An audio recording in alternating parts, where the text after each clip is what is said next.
Salut à tous, et bien dans ce nouveau tutoriel, nous allons faire un petit tuto rapide sur la boucle for en C++. Alors évidemment, bon, comme d'habitude, on va créer un petit projet, on va l'appeler for par exemple. Voilà. On va y ajouter bien évidemment un fichier source que l'on va appeler for.cpp.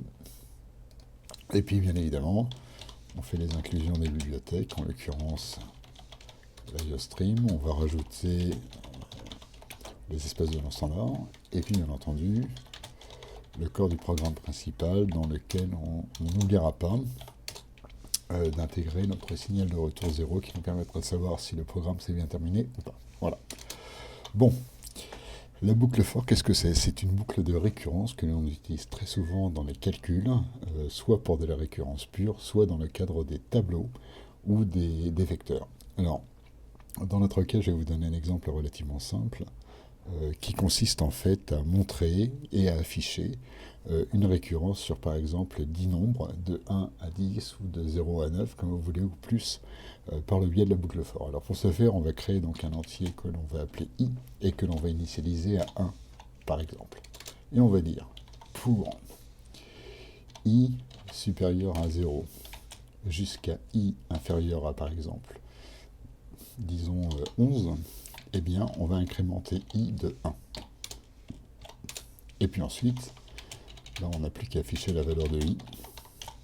Et vous allez voir ce que ça fait. Donc, on enregistre, on compile et on exécute.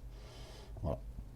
Donc là, vous voyez de 1 jusqu'à 10. Donc, à chaque fois que i va être compris entre 0 et 11, on va l'incrémenter de 1, ce qui fait qu'effectivement, on affiche au fur et à mesure, avec le retour à la ligne inclus, bien évidemment, tous les numéros.